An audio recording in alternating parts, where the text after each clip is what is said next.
laba wiil oo Soomaali ah oo walaalo ah oo xaafid quraan ah oo xalay salaada taraawixda ka tujiyay masaajidka At-Taqwa oo ku yaala magaalada Kansas City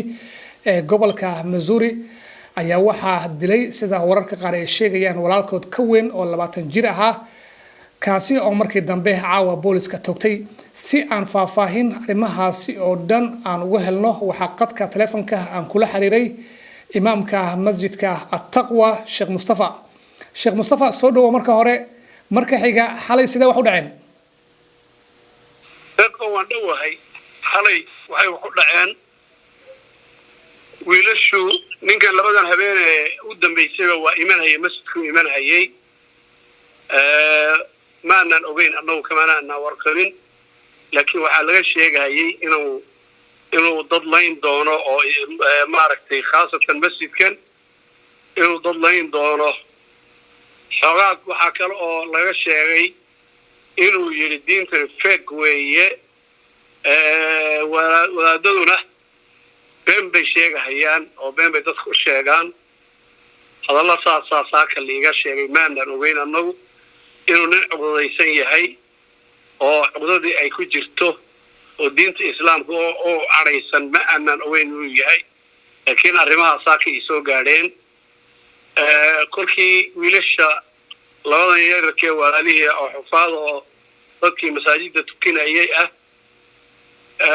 markii la soo qaaday wiilkii soo qaaday wuxuu yiri markii hore waan sugi jiray ilaahay qadarkiisa xalay kolkaan albaabka dhigay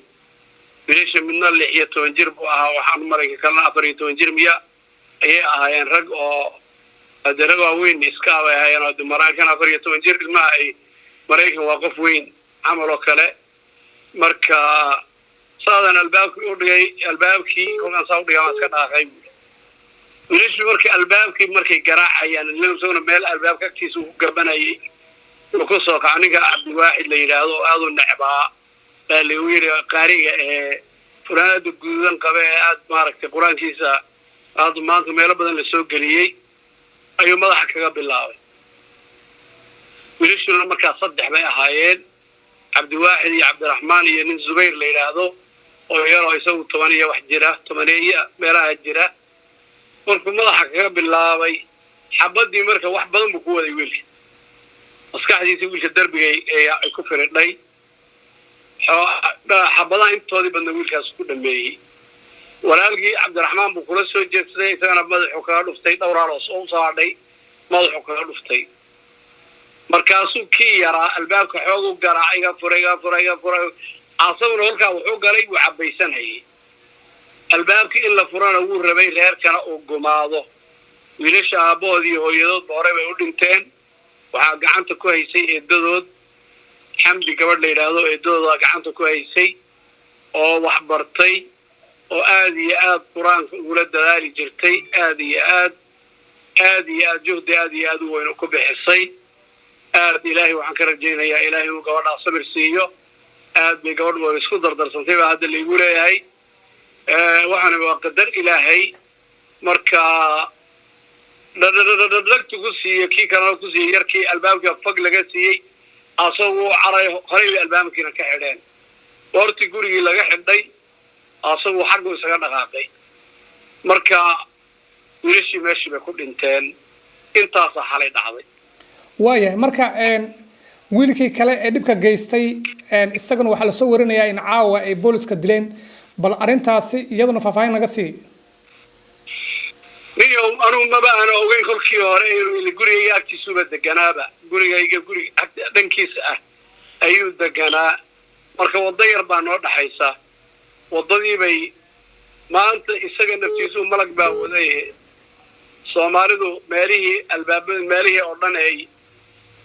maqaaxiyada suuqiya waa la wada xiro ninkii wax baan dili oo Soomaalidan layn buu yiri oo yaa la isgaarsiiyay arrinta markii la isgaarsiiyay Soomaalidu meelihii furaa oo dhan inta badan way xidheen maqaaxiyi waa la xidhay maqaaxiyi ku hore way xidhnaayeen laakiin suuqyadii baad yaa la xidhay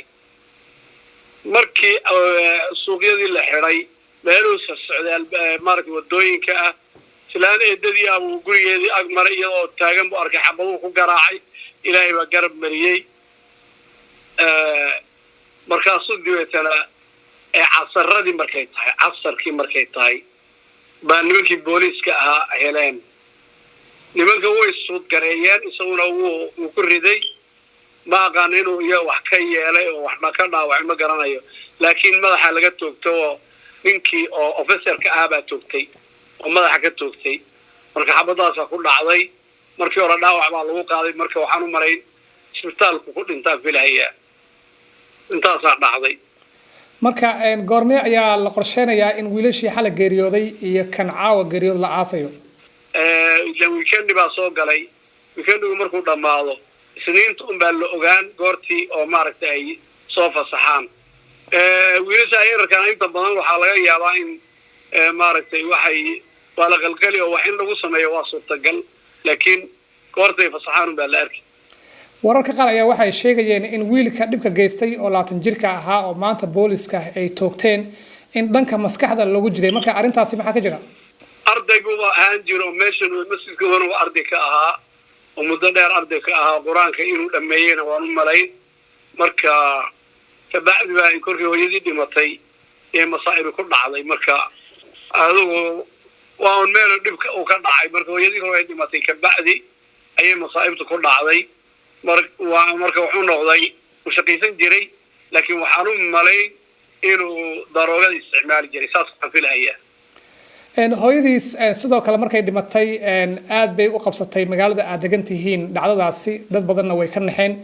qaab ceenkee ay u dhimatay hooyadiis walaal deeqo arinta inaan ka gaabsadaan jeclahay waa arin aad maaragtay nafta ay way xsanayso marka aad waxaan u jeclahay deeqo inaan arinta ka gaabsado way ugu dambeyntii marka xaaladda magaalada Kansas City ee gobolka Missouri Soomaalida ku nool waa sidii hadda والله مرقوين بالجستاد يلا ويرا ولا ويلا يركض اللي يرى حفاظ أو قرآن إلى واحد قد لي عن كسبنين دمنا عن صمينين مساجد كي مدة هرتاجنا تكين هي قراءة ذي يولو بغي يركعه ولسه دل خذوا مل أدي أو مدة كجاردي لكن إسلام كان عندنا دكتور وحكي واحد لا ولا الكشك ولا القضاء marka arintaasi aad iyo aad bay anaga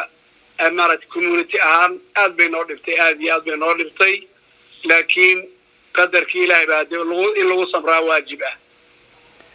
waa tahay daawadayaalkaasi waxa uu ahaa Sheekh Mustafa oo ah imaamka masjidka At-Taqwa ee magaalada Kansas City ee gobolka Missouri ee dalka Mareykanka oo dhacday igu waramayay Sheekh Mustafa aad baad maasan tahay